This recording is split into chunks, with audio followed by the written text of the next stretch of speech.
C'est un drame que la France n'est pas prête d'oublier. Le 15 avril 2019, un incendie dévastateur s'empare de la cathédrale la plus célèbre au monde, Notre-Dame de Paris. À l'intérieur, c'est un patrimoine exceptionnel qui est menacé. Près de 1000 œuvres, des objets sacrés, des sculptures, des reliques, mais aussi de nombreux tableaux. Un trésor inestimable qui a échappé aux flammes comme par miracle. Il n'y a aucun tableau endommagé par l'incendie. Il n'y a aucun dégât et tout est en lieu sécurisé. Aujourd'hui, la cathédrale ne possède plus qu'une dizaine de tableaux.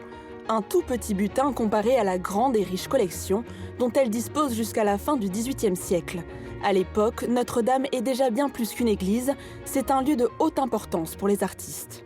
Alors il faut comprendre que Notre-Dame était aussi une grande galerie d'art, au fait de sa gloire. Et pour les artistes, il n'y avait vraiment pas de lieu aussi important pour exposer son travail que la cathédrale de Paris. Exposer à Notre-Dame n'est pas une mince affaire. Entre 1630 et 1707, les artistes les plus en vue s'affrontent pour réaliser les grands mets. Il y avait vraiment un concours qui était plus privilégié que tous les autres, c'était les mets des orfèvres. Donc c'est vraiment une tradition qui remonte au Moyen-Âge, de cette corporation des orfèvres qui voulait offrir un cadeau en hommage à Notre-Dame au printemps. Donc c'est pour ça que c'était souvent au mois de mai, et ça a pris ce nom de mai avec un Y. On peut offrir des pièces d'orfèvrerie, des arbres. Il y avait aussi cette tradition d'avoir des arbres entourés de banderoles, de tissus. Et puis au XVIIe siècle, ça prend une tournure assez différente avec ce qu'on va appeler les grands mets. Ces tableaux de 4 mètres sont peints par la crème de la crème des artistes comme Laurent Delahire ou Aubin Vouet. Charles Lebrun, qui signe 2 mai, est le peintre de Louis XIV, rien que ça. Il dirige la prestigieuse Académie de la sculpture et de la peinture, dont sont issus la majorité des peintres qui ont la chance d'exposer dans l'édifice. Non, sans être mis à rude épreuve. Donc ces compositions, qui étaient vraiment très réglementées, qui devaient obéir à un programme dicté par les chanoines, étaient d'abord étudiées par le biais d'esquisses. Les artistes sont en compétition sur une thématique. C'est pratiquement toujours lié aux actes des apôtres. On retrouve toute cette histoire terrible des martyrs des apôtres, mais aussi leurs enseignements, leurs miracles, etc.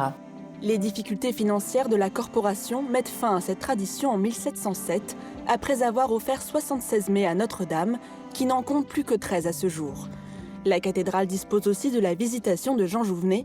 C'est le seul tableau qu'il reste d'un ensemble d'œuvres sur le thème de la Vierge, commandé en 1709. Au moment où il y a eu la grande refonte du chœur de Notre-Dame, sous Louis XIV, il y a eu aussi la volonté de placer des tableaux de l'époque. Donc on a commandé des tableaux, il y en a eu 8 en tout, aux plus grands artistes de l'époque.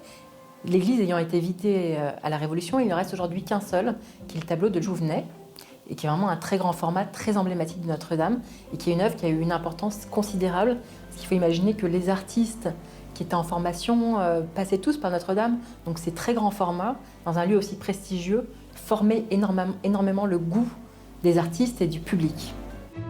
La Révolution en 1789 disperse les œuvres de Notre-Dame. Si certaines sont mises à l'abri dans d'autres musées, la plupart sont détruites, volées ou disparaissent totalement. Le destin des tableaux rescapés du récent incendie est désormais entre les mains du musée du Louvre. Un travail de restauration qui s'annonce aussi complexe que celui de la cathédrale.